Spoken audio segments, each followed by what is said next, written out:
السلام علیکم خواتین و حضرات، welcome back to another episode of thought behind things. آج ہمارے ساتھ موجود ہیں ایک بہت ہی خاص مہمان جن کو ہم دوسری دفعہ شو پہ لے کر آ رہے ہیں because obviously right now is the most important person in the country, may be even in the region. ہمارے ساتھ موجود ہیں former prime minister of Pakistan Imran Khan صاحب. Sir thank you so much for being part of the show. میں conversation کو start کروں گا. پہلے تو I just want to know how are you, کیسا فیل کر رہے ہیں آپ؟ بس 2 کمروں میں بند ہوں تقریباً 3.5 مہینے. آپ کی پرسنالٹی نہیں ہے ایسی؟ یہ میرے لیے بڑی انیوژل چیز ہے زندگی میں کہ میں اس طرح ایک آؤٹ ڈور انسان ہوں، اور میرے لیے 2 کمروں کے اندر، اور وہ بھی سب سے جو میرا سال ہم انتظار کرتے ہیں سردیوں کی، اور جو میرا بیسٹ ٹائم ہوتا ہے آؤٹ ڈور کا سردیوں، وہ میں اندر بند رہا ہوں. اور تو خیر صبر کرتا ہوں. اور آپ کی ٹانگ کیسی ہے اب؟ میری اس مہینے کے اینڈ میں ایکس ریز ہیں.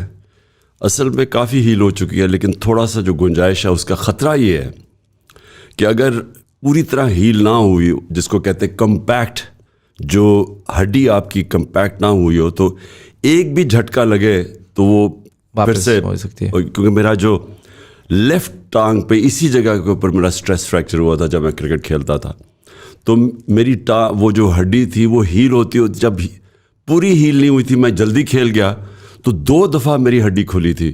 پھر اس کے بعد 3 مہینے مجھے کاسٹ پہننی پڑی تھی، پلاسٹر لگانا پڑا تھا. تو ابھی ڈر یہ ہے کہ میں اس لیے پوری احتیاط کر رہا ہوں کیونکہ میں نے الیکشن کیمپین کرنی ہے. تو میں کوئی راستے میں یہ نہیں، کوئی چانس نہیں لینا چاہتا کہ اب میں نے 3.5 مہینے ریسٹ کر لیا تو 2-3 ہفتے اور کر لوں تاکہ وہ پوری طرح میری ٹانگ ٹھیک ہو جائے. چلیں، I hope you get well soon and we see you out in the open, جو آپ کا نیچرل انوائرمنٹ ہے. میں تھوڑے سے اسٹارٹ میں جو پریسنگ جنرلی آج کل چل رہے ہیں اس کے بارے میں I want to have an understanding. پہلے تو مجھے یہ بتائیے کہ اسٹیٹمنٹ آپ کی بہت زیادہ وائرل جا رہی ہے جس کے اوپر کہا جا رہا ہے کہ آپ نے کہا ہے کہ یو ایس گورنمنٹ یا یو ایس اسٹیٹ ڈپارٹمنٹ جو ہے وہ انوالو نہیں ہے رجیم چینج کنسپریسی کے اندر. اس کی اگر آپ کلیریفیکیشن دے دیں گے، کیا واقعی آپ نے ایسا یو ٹرن لیا ہے؟ دیکھیں، وہ بڑا واضح میں نے وہ وائس آف امریکہ کو جو انٹرویو دیا ہے، میں نے اسے کہا کہ دا سائفر از ریئل. جو سائفر ہے وہ ہماری نیشنل سیکورٹی کونسل میں رکھا گیا، ہماری کیبنٹ کے اندر اس کے منٹس ہیں، پارلیمنٹ میں پیش کیا گیا. سائفر کیا تھا؟ سائفر کے اندر ڈونلڈ لو ہمارے ایمبیسڈر کو کہہ رہا ہے کہ عمران خان کو آپ نے ووٹ آف نو کانفیڈنس میں اگر نہ ہٹایا تو پاکستان کے لیے کانسیکوینسز ہے. دھمکی دی تھی، وہ ریل تھا. میں صرف کہہ یہ رہا تھا کہ اوریجنلی ہم سب سمجھ رہے تھے کہ امریکہ سے یہ انیشیٹ ہوا ہے. بعد میں ہمیں پتہ چلا، جب حسین حقانی کا ہمیں پتہ چلا کہ اس کو جنرل باجوہ نے ہائر کیا تھا ہمارے فورن آفس کے نیچے میرے خلاف کیمپین کرنے کے لیے امریکہ میں. حسین حقانی کی ایک ٹویٹ ہے جب وہ ہائر ہوا تھا پاکستان کے فورن آفس کے نیچے جنرل باجوہ نے. اس کی ٹویٹ یہ ہے کہ عمران خان اینٹی امریکن ہے اور جنرل باجوہ پرو امریکن ہے. سو یہ لابی کی گئی اور ادھر سے پھر انیشیٹ ہوا. جب انیشیٹ یہاں سے ہوا اور پھر ادھر سے ڈونلڈ لو نے یہ دھمکی دی، تو وہ تو ریل ہے، وہ تو سائفر ایگزسٹ کرتا ہے. تو سائفر کے اندر دھمکی ہے، اور جو سازش جو پوری ہوئی وہ شروع یہاں سے ہوئی اور پھر انہوں نے یہاں سے دھمکی دی اور انہوں نے پھر نو کانفیڈنس کر دیا. تو اس سے تو کوئی کبھی میں نے پیچھے ہٹا ہی نہیں ہوں. جنرل باجوہ کے بھی ریسنٹلی ایک انٹرویو آیا، اس کے اندر انہوں نے بتایا کہ he believe that you were really bad for Pakistan, اور آپ اگر رہیں تو پاکستان میں آگے اکنامک کرائسس آ سکتا ہے اور بہت ساری چیزیں آ سکتی ہیں. پہلے تو مجھے یہ بتائیے گا کہ how do you feel about that considering کہ theoretically you are the chief executive of the country, how are other people making decisions on the behalf of the people? دیکھو، اس کی یہ جو اسٹیٹمنٹ جنرل باجوہ نے دی ہے نا، اس کے 2-3 پہلو ہیں اور یہ ساری پاکستان کے لیے بڑے خطرناک ہیں. سب سے پہلے ایک گریڈ 22 آفیسر کیسے فیصلہ کرتا ہے کہ ملک کا پرائم منسٹر کیا ملک کی بہتری کرتا ہے یا ملک کو تباہ کر رہا ہے؟ اس نے کس طرح یہ فیصلہ کیا؟ پہلے تو یہ ڈیسیجن میکنگ کے اوپر غور کرنا چاہیے کہ بند کمروں میں ایک آدمی اپنے جو بھی کولیگز کو ملا کے فیصلہ کرتا ہے، جس سے ایک الیکٹڈ گورنمنٹ جو کہ اس ملک کے لوگوں نے الیکٹ کیا ہے اس کو ہٹا دیا جاتا ہے سازش کر کے. تو پہلے تو یہ جو ڈیسیجن میکنگ ہے، اگر آپ اس کے اوپر غور کر لیں تو آپ کو پتہ چلے گا کہ کیا پاکستان کا یہ کتنا بڑا ایشو ہے کہ وہ لوگ جن کو اپنی اوتھ اجازت نہیں دیتی, جن کو پاکستان کی کانسٹیٹیوشن اجازت نہیں دیتی, وہ کیسے فیصلہ کر رہا ہے کہ یہ ملک کے لیے کیا بہتری ہے, کیا خرابی ہے. یہ نمبر 1 اس کا ایشو آتا ہے. نمبر 2, اس سے بھی زیادہ خوفناک پاکستان کے لیے جو چیز سامنے آئی ہے کہ ایک گورنمنٹ جو پاکستان کی the economic survey of Pakistan جو اس گورنمنٹ نے پبلش کیا ہے, اس کے اندر آپ صرف دیکھ لیں کہ پاکستان کھڑا کدھر تھا. پچھلی مارچ 2022 میں پاکستان کدھر کھڑا تھا, اور جب رجیم چینج کیا تو آج پاکستان کدھر کھڑا ہے. 10 مہینے میں پاکستان کدھر سے کدھر پہنچا ہے. یعنی ایک رننگ اکانومی, سارے پاکستان کے جو اکنامک انڈیکیٹرز تھے وہ سب پازیٹیو میں تھے. ساری جو ہم نے ٹارگٹ سیٹ کیے تھے, مثلا ایکسپورٹس کے, ریمیٹنسز کے, گروتھ ریٹ کے, ایگریکلچر پروڈیوس کے,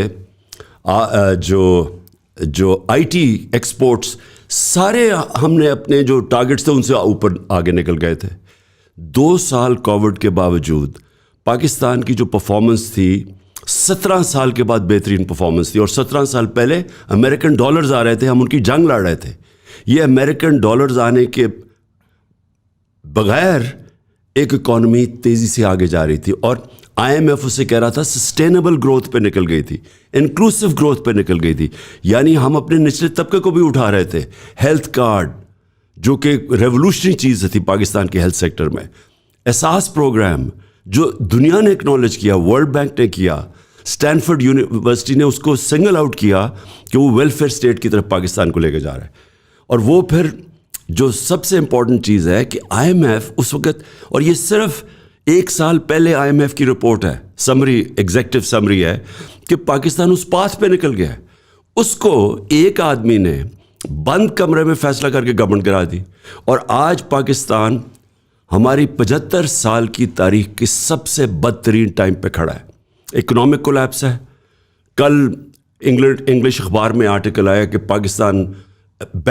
پاکستان سیٹ ٹو امپلوڈ, یعنی پاکستان سری لنکا ٹائپ سچویشن میں جا رہا ہے. یہ سارا چیز میں نے پیشن گوئی کی تھی.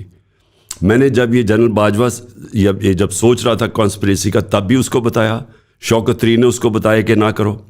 اس کے بعد میں نے 1 جون کو میرا انٹرویو ہے سمیع ابراہیم کا, میں نے پرڈکٹ کیا کہ یہ بینکرپٹ کریں گے ملک کو, اور ایونچولی ہماری نیشنل سیکیورٹی کے اوپر کمپرومائز ہونا پڑے گا.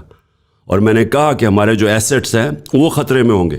آج پاکستان ادھر یہ لے گئے ہیں.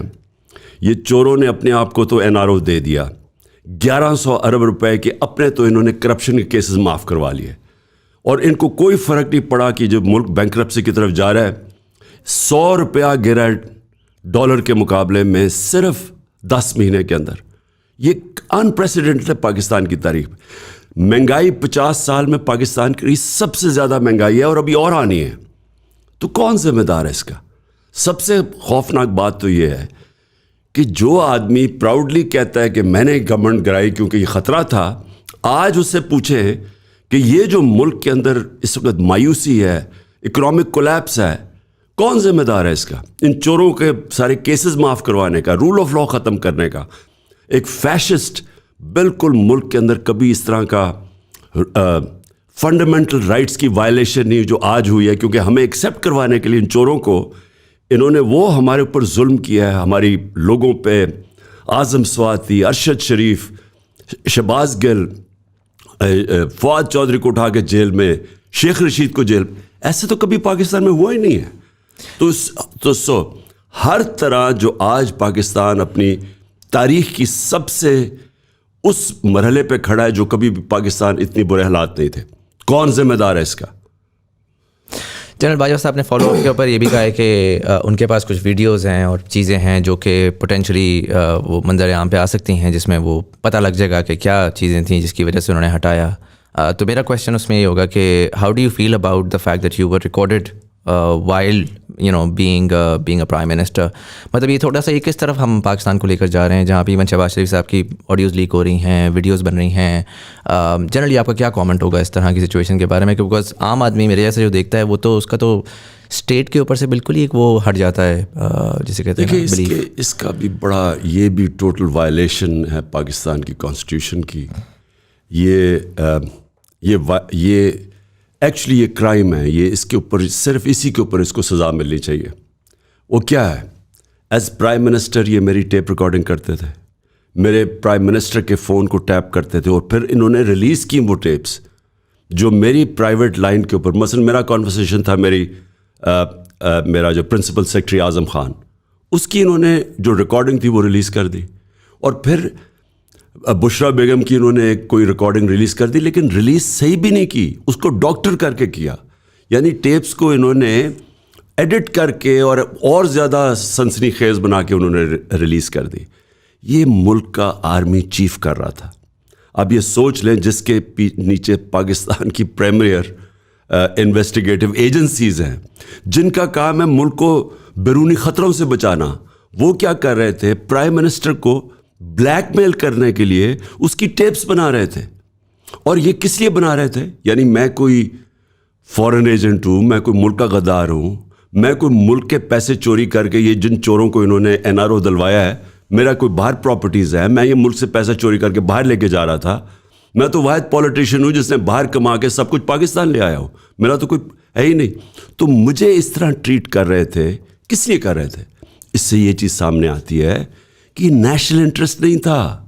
یہ کنٹرول کرنے کے لیے یہ سارا کچھ ایک پرائم منسٹر کو بلیک میل کرنے کے لیے کیا جا رہا تھا. میں آپ کو ایک اور بات بتاؤں. میں جب آخری دفعہ اس سے ملا جنرل باجوہ سے, تو مجھے کہتے ہیں ہمارے پاس ٹیپس ہیں تمہارے باقی لوگوں کی, اور پتہ نہیں اور بھی کچھ ہمارے پاس فائلز ہیں اور کرپشن ہے. اور پھر کہتے آپ بھی پلے بوائے ہوتے تھے. میں نے کہا اچھا, میں گناہ گار آدمی ہوتا ہوں گا پھر تو آپ کے پاس بھی ہمارے پاس ہے کچھ. میں نے اسے کہا, تب میں نے کہا یہ ملک پیٹ کاٹ کے پیسہ خرچ کر رہا ہے. ہم اپنے لوگوں کو تعلیم نہیں دے سکتے, ان کا علاج نہیں کروا سکتے, ہم ان کے لیے فیسلٹیز, بنیادی ضروریات پوری نہیں کر سکتے, کیونکہ ہم اپنی سیکیورٹی فورسز کو اوپر پیسہ خرچ کر رہے ہیں جو ہم افورڈ نہیں کر سکتے. تو کیا یہ کام ہے آپ کا کہ آپ بلیک میل کرنے کے لیے اس طرح کی ٹیپس بنائیں تاکہ میں کنٹرول ہو جاؤں, تاکہ میرا منہ بند ہو جائے؟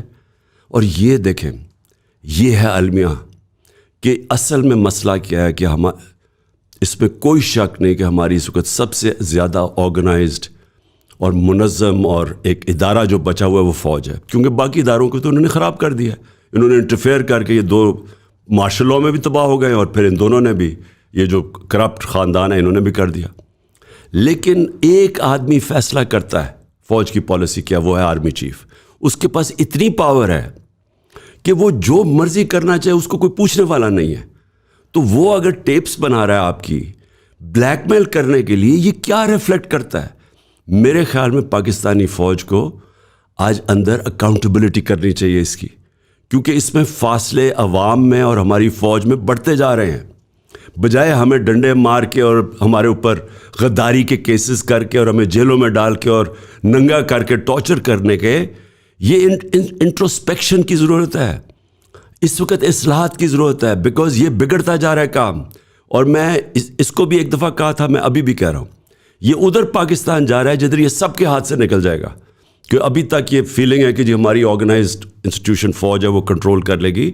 یہ حالات ادھر جا رہے ہیں. جب اکنامک کولیپس آتا ہے تو سوویت یونین دنیا کی سپر پاور تھی, وہ بھی ٹوٹ گئی, وہ فوج پروٹیکٹ نہیں کر سکی اس کو. آپ نے بھی بولا کہ آپ تو ملک کے ساتھ غدار بھی نہیں تھے, کرپٹ بھی نہیں تھے, آپ کے ساتھ یہ ہوا. اگر آپ پاور میں آتے ہیں, ڈو یو تھنک کہ آپ ان چیزوں کو فکس کریں گے؟ جو آپ نے کہا چلیں ادارے کے اندر اکاؤنٹیبلٹی ہونی چاہیے, but as the chief executive will you put your foot down, یا آلٹرنیٹ سائڈ کے اوپر آپ پھر سے وہی چیزیں پرپیچویٹ کریں گے, wire tapping, all sorts of. لوگ ابھی اس وقت یہ کہہ رہے ہیں کہ آپ صرف اور صرف یہ چاہتے ہیں کہ ادارے آپ کے ساتھ مل جائیں, آپ یہ نہیں چاہتے کہ اصلاحات ہوں. دیکھیں, تھوڑا سا ذرا آپ سوچیں کہ آج ہم نے پاکستان کو اس دلدل سے نکالنا تو ہمیں کیا سٹیپس لینے پڑیں گے. سب سے بڑا سٹیپ ہوگا رول آف لا, انصاف. دیکھیں میرا جو تجربہ ہے, میں 70 سال کا ہوں, میں اللہ نے اپرچونٹی دی, ساری دنیا میں نے دیکھی ہے. کرکٹ کھیلتا تھا, ٹریول کرتا تھا, پھر میں نے یونیورسٹی کے اندر میرا سبجیکٹ ہی پالیٹکس تھا. تو میں آپ کو ایک بات بتاتا ہوں کہ صرف امیر اور غریب ملکوں کے اندر سب سے بڑا فرق ہوتا ہے, ایک امیر ملکوں میں انصاف ہوتا ہے, رول آف لا ہوتا ہے, غریب ملکوں کے اندر جنگل کا قانون ہوتا ہے, جو آج پاکستان میں ہے. مائٹ از رائٹ ہے, جسے مرضی اٹھا لو, جو مرضی کیس کر دو. عمران خان کے اوپر 60 FIR کر دیے انہوں نے, کوئی بھی ہر چیز کے اوپر, یعنی قانون کی دھجیاں اڑا دی ہیں انہوں نے. اور آج یہ حالات ہیں, مگر میں اس کے اوپر بعد میں بات کروں گا, کہ عدالت کہہ رہی ہے, آئین کہہ رہا ہے کہ 90 دن میں آپ نے الیکشن کروانا ہے. وہ الیکشن کمیشن بھی رسپونڈ نہیں کر رہی, گورنر بھی رسپونڈ نہیں کر رہا, پیچھے سے ہینڈلرز بیٹھے ہیں, وہ پیچھے سے چابی دیتے جا رہے ہیں کہ نہیں جی ابھی الیکشن کی. کوئی اگر آپ پاکستان کی آئین اور عدالتوں کی پرواہ نہیں کرتے تو آپ میں اور بنانا ریپبلک میں کیا فرق رہ گیا؟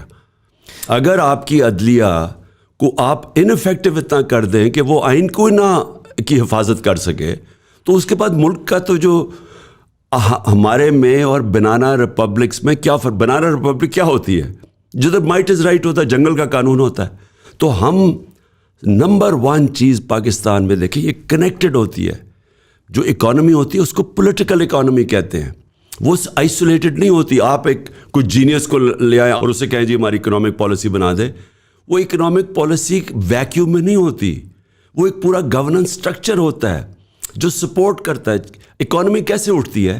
جب آپ کے ملک کے اندر جو بزنس اور جو آپ کے سرمایہ کار ہے, جو اندرونی اور بیرونی بیٹھے ہیں, ان کے اندر وہ انوائرمنٹ ہو جو پیسہ انویسٹ کرے, تاکہ ویلتھ کریشن ہو, تاکہ گروتھ ریٹ بڑھے, تاکہ ڈالرز آئیں ملک میں. اب اگر آپ وہ انوائرمنٹ ہی نہیں لے کے آتے, آپ جو مرضی پالیسی لے آئیں, وہ امپلیمنٹ کیسے ہوگی؟ اگر آپ کے ملک کے اندر کانٹریکٹ انفورسمنٹ نہیں ہے تو سرمایہ کاری ہوگی کیوں؟ سب سے بڑا اثاثہ پاکستان کا بیرون ملک پاکستانی ہے.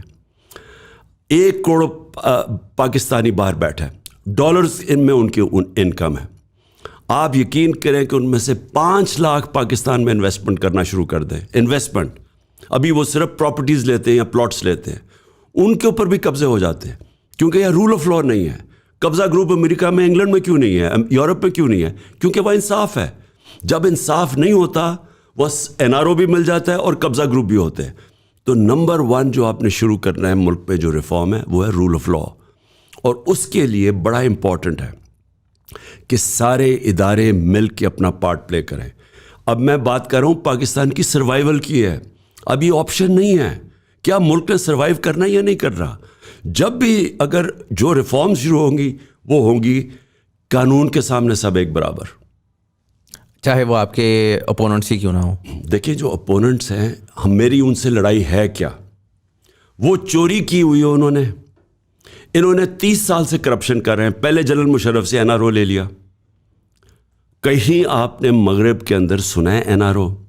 آپ پبلک کا پیسہ چوری کریں اور آپ پھر کہیں کہ میں تو قانون سے اوپر ہوں, مجھے امیونٹی دے دی جائے. پہلے انہوں نے پیسہ چوری کیا, مشرف نے 2008 میں 7 میں ان کو NRO دیا. اس کے بعد جنرل باجوہ نے ان کو پہلے بچایا, ان کی ساری کرپشن بچائی. کیسز جب ایکسٹینشن سے پہلے ان کے پاس کیسز تھے اور سارے پرانے کیسز تھے, سوائے شہباز شریف کے 24 ارب کے اوپن اینڈ شٹ کیسز. 8 ارب نیب میں تھا جو TT کیسز تھے, انہوں نے بینامی لوگوں کے نام پہ اربوں روپیہ پاکستان ریمیٹنسز کے نام پہ بلایا. اور دوسرا FIA کا کیس تھا جدھر اپنے نوکروں کے نام میں 16 ارب روپیہ انہوں نے لیا. اب وہ اوپن اینڈ شٹ کیسز تھے, ان کو بچایا باجوہ نے اور بچا کے اس کو پرائم منسٹر بنا دیا. اور جو ملک کے بڑے بڑے ڈاکو جن کے سب پرانے کیسز تھے, 1100 ارب روپے کی ان کو چھوٹ دی ہے. ہمارے زمانے میں ہمارے 3.5 سال میں 480 ارب روپیہ نیب نے ریکور کیا جو پاکستان کی ٹریجری میں آیا. تقریباً 160 ارب روپیہ سال کا ریکور کر رہی تھی نیب. آج انہوں نے نیب کے قانون ختم کر کے جو سارا پیسہ آنا تھا پاکستان میں وہ چوروں کا وہ انہوں نے معاف کر دیا. چلیں اگر میں نیب کی بات کروں, میں آپ کی ہی پارٹی کے لوگوں سے بات کی ہے, وہ یہ کہہ رہے ہیں کے پی کے اندر اور جگہوں پہ, وہ کہہ رہے ہیں جی بیوروکریٹ کام ہی نہیں کرتا بیکاز نیب کا ڈر ہے. نیب جو ہے وہ دا وے دیٹ اٹس ورکنگ ہے کہ وہ پورے سسٹم کو ایک ہالٹ پہ لے آیا ہے, اور ان لاٹ آف ویز پولیٹیسائز بھی ہوا ہے. وہ آپ کے ٹائم پہ بھی یوز ہوا, جس نے بھی کروایا وہ ابھی بھی استعمال ہو رہا ہے. آپ کو لگتا ہے کہ آپ نیب کو واپس فعال کریں گے ونس یور بیک, یا آپ کو لگتا ہے کہ ایک نیا اکاؤنٹیبلٹی کا نظام لے کر آئیں گے؟ ایک تو یہ, اور دوسرا جب آپ رول آف لا کی بات کرتے ہیں, ہم نے یہ بات ملٹیپل ٹائم سنی ہوئی ہے آپ سے کہ ایک فلسفے کی تو آئی انڈرسٹینڈ, بٹ پریکٹیکلی وہ ہوگا کس طرح؟ بیکاز جب لاسٹ ٹائم بھی یہ ہوا تھا کہ you said all the right things, then you came to power and you realize کہ جی نظام ایسا بنا ہوا ہے کہ آپ کے پاس اپرچونیٹی نہیں ہے یہ تمام چیزیں کرنے کی, تو آپ اس نظام کو کس طرح فکس کریں گے؟ لیکن سب سے پہلے تو یہ سمجھ جائیں, ایک بڑا اچھا سنگاپور کا ایک بڑا ایک دانشور ہے, اس کا انٹرویو آیا, اس نے کہا تم نے سنگاپور میں کیسے کرپشن کنٹرول کی؟ اس نے کہا ہم نے کرپشن کنٹرول کی بڑے بڑے لوگوں کو, کرپٹ لوگوں کو پکڑ کے, چھوٹے لوگوں کو پکڑ کے نہیں ہوا. نیب کا فیلئر کیا پاکستان میں؟ پہلی دفعہ ہمارے دور میں انہوں نے 480 ارب روپیہ ریکور کیا 3.5 سالوں میں. نیب فنکشن کر رہی ہے 99 سے, پوچھے ان کی تاریخ میں کتنا پیسہ انہوں نے ریکور کیا؟ 280 ارب روپیہ بھی نہیں کیا. ہمارے دور میں صرف 400. کیوں؟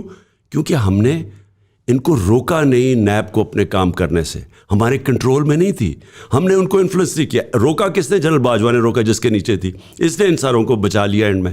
دیکھیں جب تک آپ بڑے لوگوں کی کرپشن نہیں پکڑیں گے ملک میں کرپشن ختم نہیں ہوتی. میں نبی صلی اللہ علیہ وسلم کی جو حدیث بار بار لوگوں کو بتاتا ہوں, انہوں نے 1500 سال پہلے تقریباً کہہ دیا تھا کہ جو قومیں طاقتور مجرموں کو نہیں پکڑتی اور کمزور مجرموں کو پکڑتی ہیں وہ تباہ ہو جاتی ہیں. یہ ساری ڈیولپنگ ورلڈ کا مسئلہ ہی ہے آج. وہ وہاں صرف جو بڑے بڑے مجرم ہیں ان کو NRO مل جاتا ہے, تو بڑی ڈاکہ جو نقصان ہوتا ہے وہ تو بڑے مجرم کرتے ہیں. منی لانڈرنگ, میں اگر اربوں روپے کی چوری کروں گا مجھے ملک سے باہر پیسہ بھیجنا پڑتا ہے, وہ تو صرف طاقتور کر سکتا ہے. یہ جو چھوٹے چھوٹے پٹواری اور یہ جو تھانے دار ہیں, ان کی چوری سے لوگ تنگ ہوتے ہیں, ملک تباہ نہیں ہوتا. ملک تباہ تب ہوتا ہے جب آپ ان کو پروٹیکٹ کرتے ہیں. میری ساری 3.5 سال میں جنگ کیا رہی ان سے PDM سے, یہ میرے سے NRO مانگ رہے تھے, میں نے ان کو, آپ میری اٹھا کے دیکھے, میں بار بار کہتا رہا میں NRO نہیں دوں گا کیونکہ ملک سے غداری ہوگی. جنرل باجوہ نے دے دیا ان کو NRO. چلو لیٹس اسیوم کہ آپ کو 2/3 میجورٹی مل جاتی ہے اور آپ جو ہے وہ واپس آ جاتے ہیں پاور کے اندر. آپ اس بار کیا ڈفرینٹلی کریں گے پاور اسٹرکچرس کو چینج کرنے کے لیے؟ آپ نے بہت ساری چیزیں آئیڈینٹیفائی کر لی ہیں. آپ نے کہا جی رول آف لا کا مسئلہ ہے, آپ نے کہا کہ بڑے لوگ جو ہیں وہ کرپٹ لوگ جو ہیں ان کو پکڑا نہیں جا رہا, اور رول آف لا کی جب ہم بات کریں تو اوور آل ہمیں نظر آ رہا ہے کہ ایک انفارچونیٹلی لا تو ایک is a joke to be very honest for a lot of people right now when they are looking at what's happening in Pakistan. تو there is no such thing as a constitution, there is a set of rule book جس کو آپ اپنی مرضی سے گھما سکتے ہیں. That's what it seems like. But آپ جب آئیں گے تو آپ کیا ایسا چینج کریں گے پریکٹیکلی؟ اگر میں پوچھوں, دیکھیں میں آپ کو بتاتا ہوں. سب سے پہلے تو آپ آج ذرا ملک کے حالات دیکھیں نا. ملک جدھر ڈی جنریٹ کر گیا, اور یہ باجوہ صاحب کو ساری قوم کو شکریہ ادا کرنا چاہیے جو اس نے ہمارا بیڑا غرق کیا. آج یہ ہو رہا ہے کہ اعظم سواتی کو ایک ٹویٹ کے اوپر, اور ٹویٹ کیا تھی کہ thank you mister Bajwa giving اس ملک کو NRO 2 دیا تم نے, جب مریم اور یہ سارے بچ گئے. اس ٹویٹ کے اوپر اس کو گھر میں 3 بجے گھس کے اس کو پہلے پوتوں کے سامنے مارا, اس کو ننگا کر کے ٹارچر کیا, اور اس کی آوازیں سنائیں دوسروں کو کہ کیا ہو رہا تھا. اور آپ یہ اس کے بعد ایک ٹویٹ کے اوپر یہاں شہباز شریف کے 16 ارب روپے کے اوپن اینڈ شٹ کیس تھے. 4 وٹنسز اب تک ہارٹ اٹیک سے مر چکے ہیں آتے ساتھ ہی ان کے 2 مہینے میں. ڈاکٹر رضوان جو انویسٹیگیٹر تھا وہ مر چکا ہے, اس کو آپ چھوڑ دے ہیں. اربوں روپے کے نیب کے کیسز نواز شریف اور ان کا خاندان ایڈمٹ کر بیٹھا ہے کہ ایونس فیلڈ اپارٹمنٹ جو مہنگے ترین لنڈن کے میفیر فلیٹس ہیں وہ ہمارے ہیں. پہلے نہیں مان رہے تھے. کیوں مانا؟ کیونکہ پینما کے اندر یہ انکشاف ہو گیا, دنیا کو پتہ چل گیا کہ جھوٹ بولتے رہے تھے کہ جی میری لنڈن چھوڑو پاکستانی کوئی پراپرٹی نہیں, اور پتہ چلتا ہے پینما میں 2 سال بعد کہ مہنگے ترین لنڈن کے ایریا میں اربوں روپے کی پراپرٹیز کی مالکہ مریم ہے. سر تو میں ایک منٹ سنیں, میں کانٹراسٹ بتانا چاہتا ہوں. ایک طرف اربوں روپے کی یہاں سے چوری ہو کے پیسہ وہاں پراپرٹیز ہیں, اس کے 16 ارب روپے 24 ارب روپے کے کیسز ہیں. باقی سب کے آصف زرداری کے وہ بینامی اکاؤنٹس کے اندر اربوں روپے کے کیسز ہیں. وہ سارے دندراتے پھر کے اوپر بیٹھے ہوئے ہیں اور لوگوں کو کسی کو ٹویٹ میں پکڑ رہے ہیں, کسی کو کہا جی آپ نے وہ شہباز نے اپنی اسٹیٹمنٹ دے دی, غداری کر دی, اس کو مارا جا رہا ہے. کیسز کرے فواد چودھری کو جی پتہ نہیں اس نے, کہ مجھے تو یہ نہیں پتا اس کو پکڑا کیوں تھا. شیخ رشید کو ابھی تک ضمانت دے رہی ہے ہائی کورٹ اس کو, اور پکڑ کے اس کو اور کیسز میں ڈال دیا اور اس کو ابھی تک جیل میں. یعنی یہ ہے بنانا ریپبلک, یہ ملک کی تباہی کا راستہ ہے. اور میں اپنی قوم کو آج بھی کہہ رہا ہوں, کیونکہ میں جیل بھرو تحریک شروع کرنے لگا ہوں, ساری قوم تیار ہو جائے کہ اگر آج آپ نہیں کھڑے ہوں گے یہ ملک بچے گا ہی نہیں. یہ تو آج جینوئن کراس روڈز پہ کھڑا کر دیا انہوں نے ملک. کیونکہ ایک اکنامک کولیپس جو ہے یہ آئسولیشن میں نہیں ہوتا, یہ ملک کا جو سارا سٹرکچر انہوں نے ختم کر دیا ہے. جب رول آف لا ختم کر دیں کہ دندراتے ہوئے چور بیٹھ کے فیصلے کر رہے ہیں, اور جو لوگ اس ملک کے اندر سٹرگل کر رہے تھے رول آف لا کے لیے ان کو جیلوں میں ڈالا جا رہا ہے, تو یہ تو ہوپ ہی کوئی نہیں ہے اس میں ملک میں. اور جو لوگ پیچھے بیٹھے ہوئے ہیں صرف اور صرف, یہ میری آج بات سن لیں, یہ ذاتی مفادات کے لیے سب کچھ ہو رہا ہے. جنرل باجوہ نے یہ ذاتی فائدے کے لیے کیا, یہ سارا ایکسٹینشن کے لیے اس نے ملک کو یہاں پہنچایا ہے. یہ ابھی بھی جو ہو رہا ہے, جو باجوہ کی پالیسیز ہی چینج ہو رہی, یہ ذاتی مفادات ہیں بیچ میں. ملک کا یہ نہیں سوچ رہے لوگ, اور ان کو یہ ریئلائز کرنا چاہیے کہ اگر آپ نے نہ سوچا آپ کوئی بھی کنٹرول نہیں کر سکے کہ جس طرف حالات جا رہے ہیں. آپ ملٹیپل ٹائمز آپ نے بولا کہ رول آف لا ختم ہو چکا ہے, قانون نہ ہونے کے برابر ہے, لیکن جب آپ کی جتنی بھی میں سن رہا ہوں کمیونیکیشن, اس میں آپ یہ کہتے ہیں کہ جی اچھا ہمارے ساتھ یہ ہو گیا, اب ہم کورٹس میں جائیں گے, اب ہم سسٹم کو فالو کریں گے. آپ ایک سرٹن سسٹم کے اندر کھیل رہے ہیں, زیادہ لیفٹ رائٹ نہیں ہوتے. لاسٹ ٹائم اسلام آباد کے بہت سارے میرے جیسے برگر بچوں نے جو ہے آنسو گیس کھائی, آپ نے آ کے بولا کہ نو آئی ایم لیونگ. پھر اسی کے ساتھ پنڈی میں آپ آئے تو آپ نے کہا کہ جی نہیں ہم مزید آگے نہیں جائیں گے. ایوری ٹائم بہت سارے لوگ جو ہیں وہ ویٹ کر رہے ہوتے ہیں کہ جی اچھا اب ہیٹ بڑھے گی اور آپ وہاں پر یو فال بیک. جب تھیوریٹیکلی اگر آپ کہتے ہیں کہ نظام میں کوئی سسٹم ہے ہی نہیں, everything is controlled, everything is rigged, اور پھر اسی نظام سے آپ ایکسپیکٹ کر رہے ہیں کہ آپ کو انصاف ملے گا, تو at what point will you ever, یا آپ پیسیفائڈ ہی کھیلیں گے, آپ کبھی اس کو نیکسٹ لیول پہ لے کر ہی نہیں جائیں گے, اور اگر لے کر جائیں گے تو what would that point B? دیکھیں 2 طریقے ہیں نا, اور میں پھر سے آپ کو کہہ دوں کہ میں ایک ہسٹری کا اسٹوڈنٹ ہوں, پالیٹکس کا بھی اسٹوڈنٹ ہوں. اگر آپ یہ انتشار کی طرف ملک کو لے جائیں, کوئی بھی نہیں بچا سکے گا جو پاکستان میں ڈسٹرکشن ہوگی. اس سے ریکور کرنے میں بہت دیر لگے گی. یعنی اگر آپ جس طرف اگر خونی انقلاب کی طرف چلا جائے پاکستان, جو جا سکتا ہے, کیونکہ جب لوگوں کے پاس پیسے نہیں اپنے بچوں کا پیٹ پالنے کے لیے, جب مہنگائی یہ سوچ لیں کہ اپریل سے اب تک اگر آپ کے پاس اپریل میں آپ کی تنخواہ 30,000 تھی مہینے کی, آج اس کی صرف خریدنے کی قیمت 20,000 رہ گئی, اس کی ورتھ 20,000 رہ گئی ہے. یعنی اس طرح کی مہنگائی ہوئی ہے. اب مجھے یہ بتائیں کہ سارا جو تنخواہ دار طبقہ ہے آج, چاہے وہ پولیس میں ہیں, چاہے وہ ہماری فوج میں ہیں, چاہے ہمارے سرکاری نوکر ہیں, چاہے ہمارے پرائیویٹ سیکٹر میں سیلری جن کو تنخواہیں مل رہی ہیں, آپ مجھے بتائیں کہ اتنی جو 30% آپ کی ایک دم پاور ڈیویلیویشن کی وجہ سے آپ کے پاس, اور مہنگائی کی وجہ سے آپ کا جب خرچہ ہی پورا نہیں ہو رہا, اور اس کے اوپر آپ کو صرف ایک تیلی لگانی ہے کہ وہ سب کے ہاتھ سے نکل جائے گا. دیکھیں, جو آپ ایرانین ریولوشن سٹڈی کریں, وہ ایک سٹیٹس کو اوپر قبضہ کر کے بیٹھ گیا تھا. ساری ریسورسز ایک شاہ آف ایران اور اس کی چھوٹی سی ایلیٹ کے نیچے وہ امیر ترین ہو گئے تھے, اور باقی ایران کے اندر جو عوام تھی اس میں فاصلے بڑھ گئے تھے. اور آخر میں جب وہ آیا انقلاب, تو 3 سال لگے آیت اللہ خمینی جیسے لیڈر کو وہ اس کو کنٹرول کرنے میں. تو ہمارا تو ملک آگے گھٹنوں پہ ہے. اگر آج ہم انتشار شروع کر دیں تو یہ کوئی بھی اس کو کنٹرول کرتے کرتے پتہ نہیں کیا ہوگا, اور اس کا ڈسٹرکشن کتنی ہوگی. دوسرا راستہ ہے کہ آئین کی اور قانون کے بیچ میں رہ کے کھیلو, جو میں کر رہا ہوں. میں نے 26 سال یہی کیا ہے. میں نے انتشار اوائڈ کیا ہے. میں نے کبھی کوشش ہمیشہ کی ہے کہ پرامن احتجاج ہو. اس لیے 2 طریقے تھے. ایک تو ہم کانفرنٹیشن کی طرف چلے جائیں, وہ بڑا آسان ہے, ہمارے پاس سب سے زیادہ اسٹریٹ پاور ہے, سب سے بڑی پارٹی ہے. دوسرا یہ ہے کہ ہم جیل بھرو تحریک جو ایک پرامن احتجاج ہے، اور صرف ان کو یہ بتانے کے لیے کہ جو خوف اور ہراساں پھیلایا ہوا ہے آپ نے، جو ہر روز کسی کو اٹھاتے ہیں سوشل میڈیا کے لوگوں سے جو انہوں نے ظلم کیا ہے، یعنی اٹھا کے پینٹا لگا کے ان کو گھر بھیج دیتے ہیں، ننگا کرتے ہیں. پتہ نہیں یہ آرٹیکل 14 ہے کانسٹیٹیوشن کا، رائٹ ٹو ڈگنیٹی. آپ کسی کی عزت کس طرح پامال نہیں کر سکتے کہ آپ ان کو ننگا کریں. یہ کون سی اجازت دیتا ہے؟ یہ ہماری ایجنسیز فری ہیں، جو مرضی چاہے کر لیں، کوئی پوچھنے والا نہیں ہے. اور یہ جو کر رہے ہیں پاکستان کے ساتھ، یہ ان کو سمجھ آنی چاہیے کہ نفرتیں بڑھتی جا رہی ہیں، اور نفرت پھر اس سے آگ لگتی ہے، اور اس سے پھر ایک ملک میں انتشار پھیلتا ہے. ملک افورڈ نہیں کر سکتا ہمارا. اگر somehow الیکشنز جو ہیں وہ ڈیلے ہو جاتے ہیں، فردر ڈیلے ہو جاتے ہیں، سال کے لیے ڈیلے ہو جاتے ہیں، جو اسٹیپولیٹڈ ٹائم ہے آپ کو پتہ ہے 90 days کی جو ہے آپ کی پنجاب اور کے پی کا ٹائم لمٹ ہے، اور جنرل الیکشنز آپ کے اکتوبر میں آئی بلیو اسکیجولڈ ہیں. فار سم ریزن اور دی ادر وہ نہیں ہوتے، ون وے اور دی ادر کوئی لوپ ہول نکل آتا ہے، تو پھر آپ کیا کریں گے؟ آپ بیٹھ جائیں گے؟ میرا سوال یہ ہے کہ یہ کون چاہتا ہے ڈیلے؟ ایک تو یہ پی ڈی ایم کی ساری پارٹیز چاہتی ہیں ڈیلے. وہ کیوں چاہتی ہیں؟ کہ ان کو پتہ ہے کہ یہ سڑکوں پہ جب نکلیں گے، جب کیمپین ہوگی تو ان کو پتہ چل جائے گا کہ عوام کھڑی ہوگی ہے کدھر. تو ان کو اس سے اتنے ڈرے ہوئے ہیں. اور جو بائی الیکشنز ہوئے ہیں، 36 بائی الیکشن میں 29 تحریک انصاف جیت گئی ہے، اس کے باوجود کہ الیکشن کمیشن نے ان کی پوری مدد کی، دھاندلی کی، اسٹیبلشمنٹ ان کے ساتھ کھڑی رہی، اس کے باوجود یہ اڑ گئے.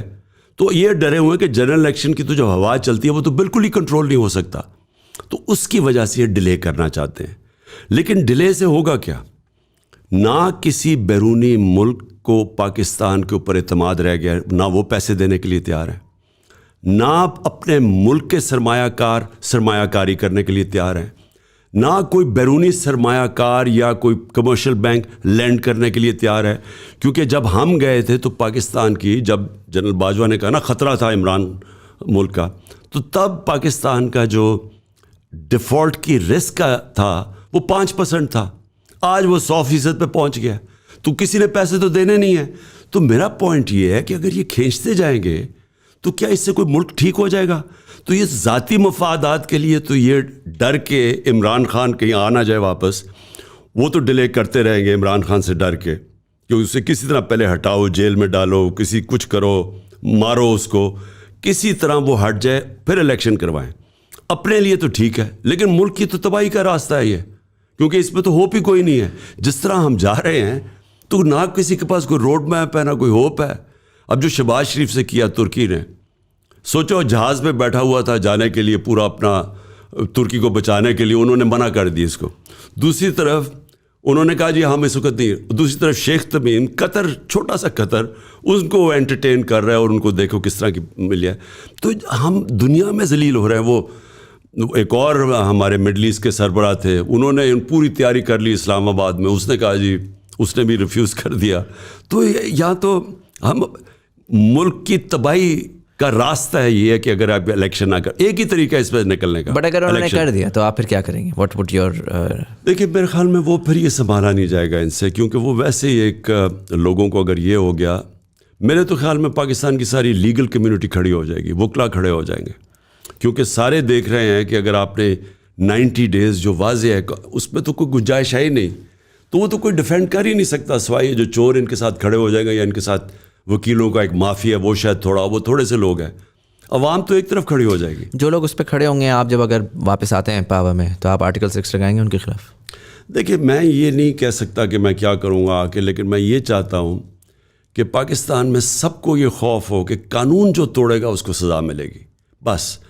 اور یہ جو پی ڈی ایم کے لوگ جو ڈرے ہوئے ہیں، یہ کیوں نہیں؟ ان کو یہ ڈر ہے کہ میں این آر او ان کا ریورس کر دوں گا، تو اس کی وجہ سے یہ سارے اکٹھے ہوئے ہیں.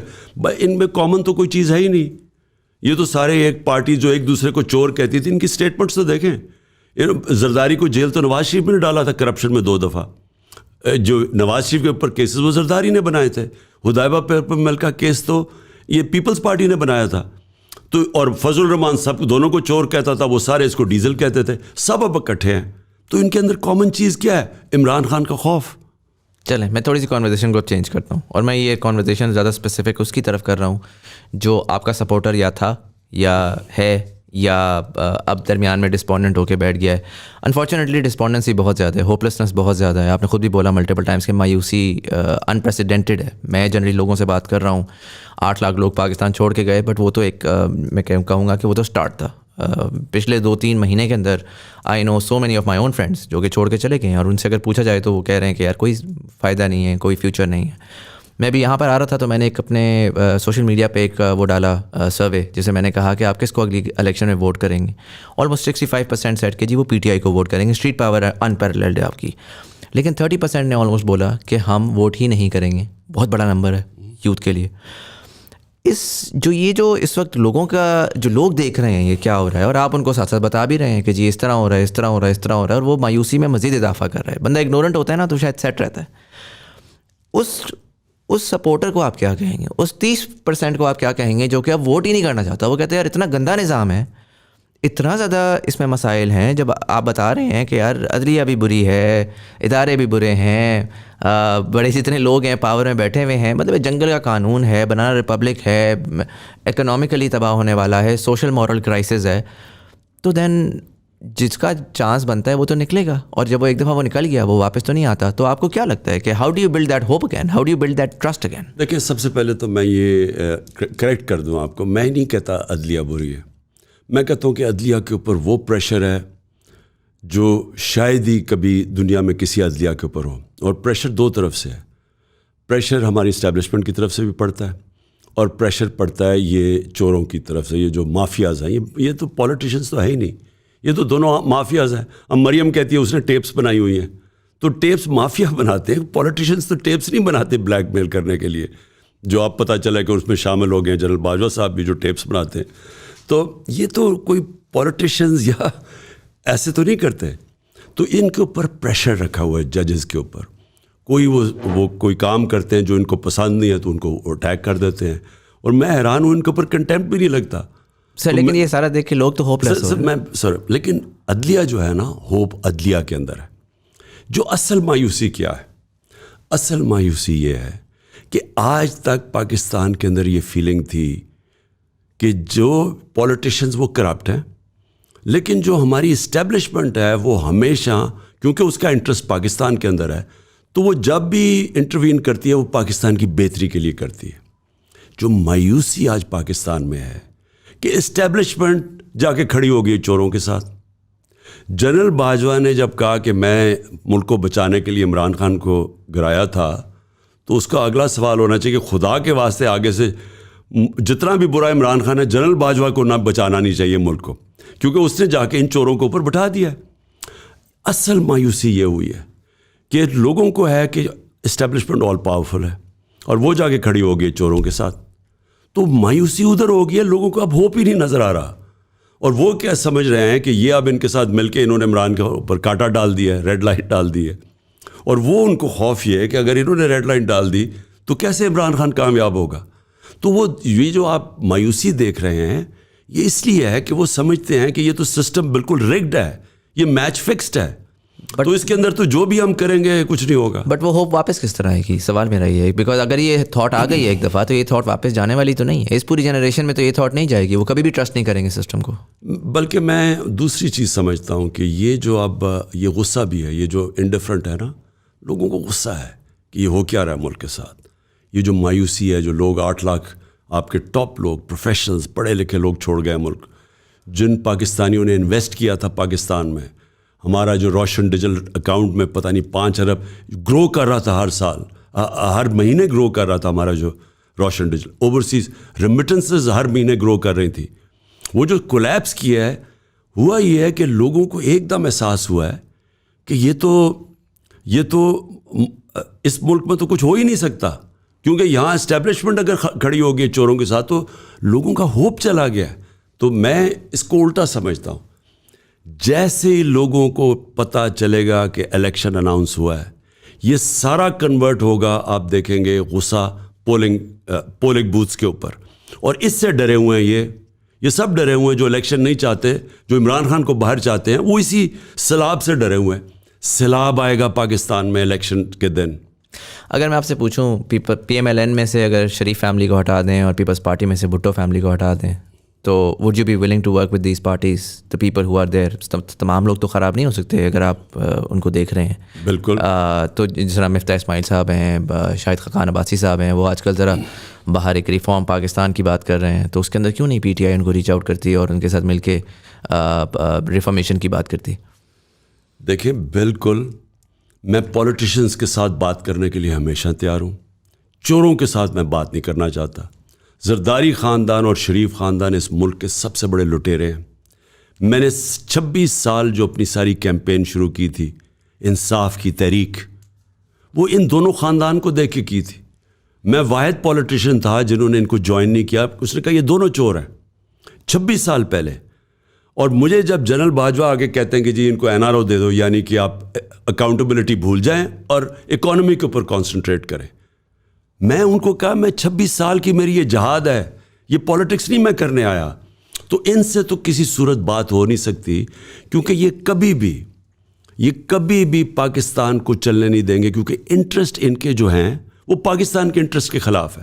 ان کے ڈالرز میں باہر پیسے پڑے ہوئے ہیں, روپیہ اب گر رہا ہے, 100 روپیہ گر رہا ہے ڈالر کے, ان کو تو فائدہ ہو گیا. ان کے تو ڈالرز میں پاکستان کے مقابلے میں ان کی دولت میں اضافہ ہو گیا. ان کی بلینز آف ڈالرز کی پراپرٹیز ہے, باہر ہے, بینک اکاؤنٹس ہیں. ان کا کیا انٹرسٹ رہ گیا پاکستان میں؟ تھوڑا سا پرابلم آتا ہے یہ باہر بھاگ جاتے ہیں.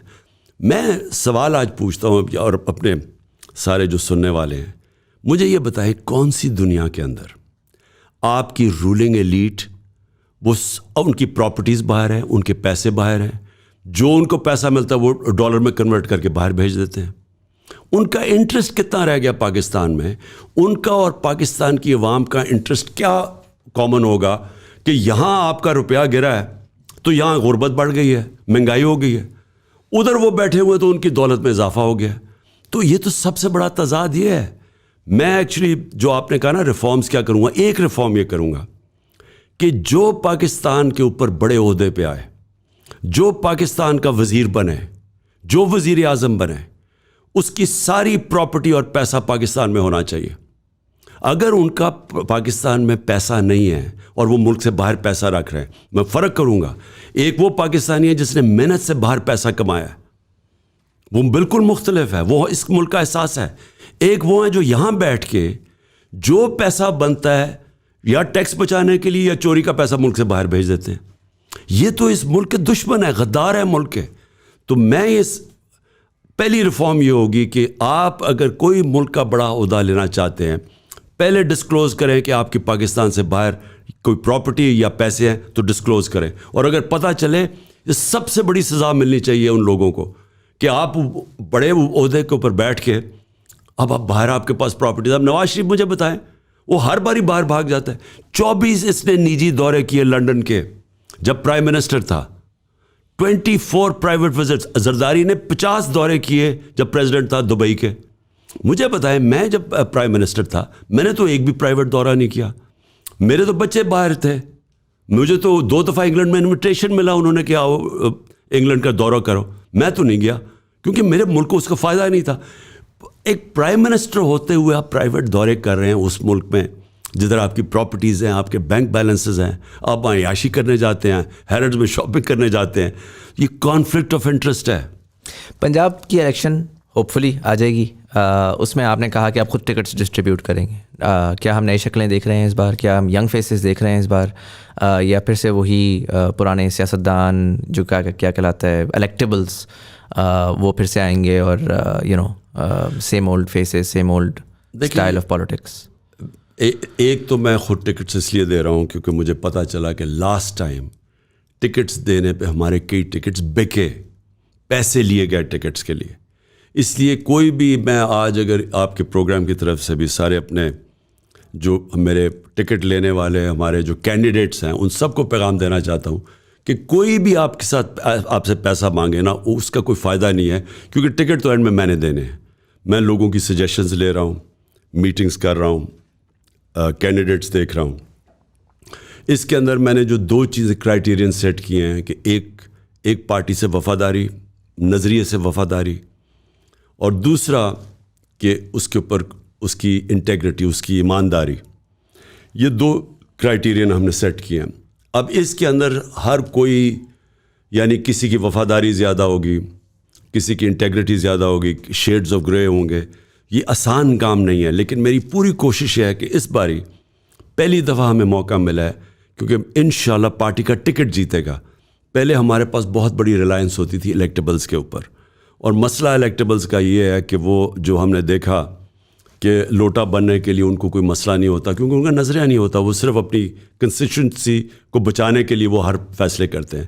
اس وقت پاکستان کا جو مسئلہ ہے وہ بالکل مختلف ہو گیا. یہ ایک بڑی سوچ کی سیاست آ گئی ہے ملک کو بچانے کے لیے. اس لیے جو ٹیم میں رکھنا چاہتا ہوں اس کے اندر نظریے کو بھی دیکھوں گا, وفاداری کو بھی دیکھوں گا, اور پھر خاص طور پہ یہ بھی دیکھیں گے کہ انہوں نے پہلے جب موقع ملا تو انہوں نے کوئی کرپشن تو نہیں کی, تو وہ میں ایکسرسائز کر رہا ہوں. میں اس کو کلوز کرنا چاہوں گا. آئی نو کہ آپ کے آگے اگلی میٹنگ بھی ہے. ایک سوال لاسٹ. ایک سوال میرا بڑا پرسنل ہے. آپ جب آئے, اگین میں نے پہلے بھی اس چیز کا مینشن کیا کہ انسان اگنورنٹ ہوتا ہے نا, اگنورنس از بلس. آپ کو زیادہ پتہ نہیں ہوتا, آپ خوش رہتے ہو اپنے چھوٹے سے ببل کے اندر. آپ آئے, آپ نے بہت ساری چیزیں کیں, آپ نے پولیٹیکل اویئرنیس پھیلائی, آپ نے لوگوں کے سامنے نظام کو سامنے لا کے رکھ دیا. آپ کو پرسنلی کیسا فیل ہوتا ہے کہ اگر آپ فار ایگزامپل کامیاب نہ ہوئے, اگر یہ سارا نظام دکھانے کے بعد آخر میں جو آپ کہتے ہیں کہ یار یہی بڑے لوگ, پاورفل لوگ, وہی سسٹین کیے. میں آپ کو پرسنل ایگزامپل سے دیتا ہوں. میرے والد صاحب جو ہیں he is 6 days younger than Pakistan, right, so 76. بڑا ایوڈلی وہ ایک ٹاک شو دیکھا کرتے ہوتے تھے, بہت ایوڈلی. ان کا ایک بڑی ہوپ تھی اس ملک کے ساتھ, اس ملک کے فیوچر کے بارے میں. اپریل میں جب یہ آپ کا ہوا ہے, ہی اسٹاپ واچنگ پالیٹکس, ہی از ریگریسڈ, ڈیمینشیا ان کا ہے, وہ سننا بھی نہیں چاہتے. میں نے دیکھا ہے کہ ان کی ہوپ گئی ہے تو اس کے ساتھ ان کی کس حد تک وہ ریگریس کی ہیں.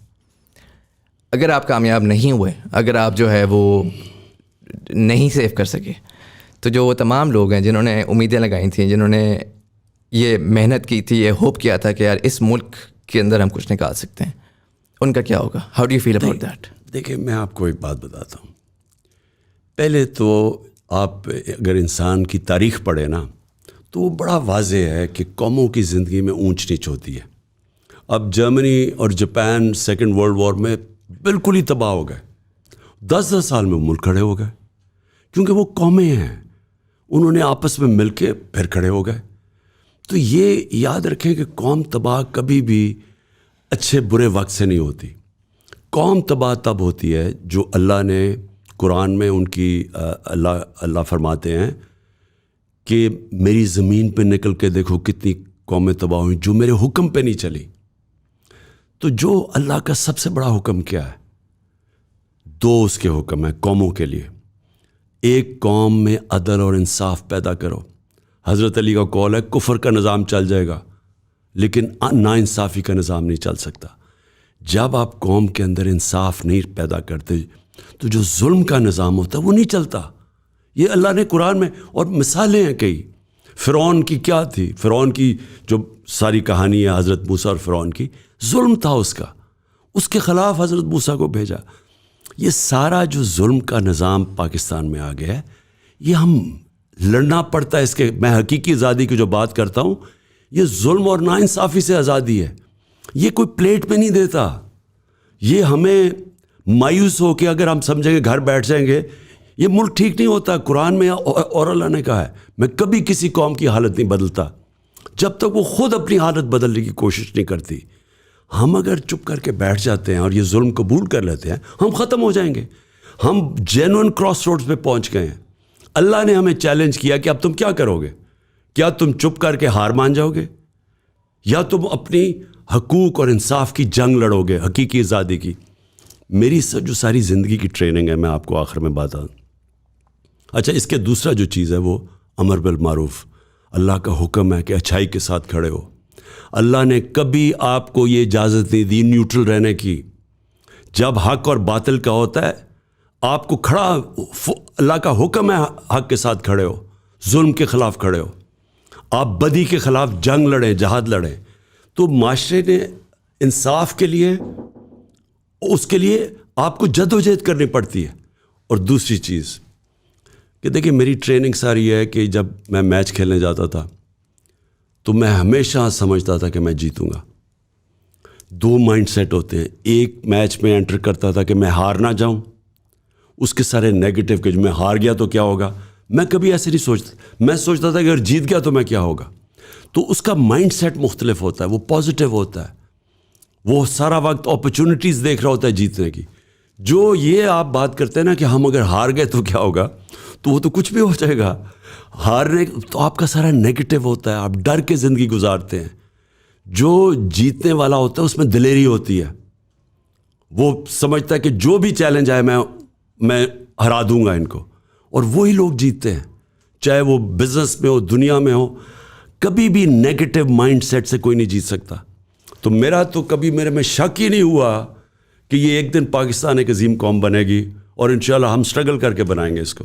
چلیے سر, I hope we can see that. Thank you so much for being part of the show and sharing all that insight. Thank you. And for all of you guys, thank you so much for watching. اگر آپ کو یہ episode پسند آئی ہو, اپنے دوستوں کے ساتھ ضرور شیئر کریے. نیچے کامنٹ سیکشن میں آ کے بتائیں آپ ان باتوں سے اگر ایگری یا ڈس ایگری کرتے ہیں تو let us know your thoughts as well. اسی کے ساتھ یوٹیوب والے لائک کا بٹن دبائیں گے, انگیجمنٹ بڑھے گی, زیادہ لوگوں میں ہمیں کنورسیشن پہنچے گی.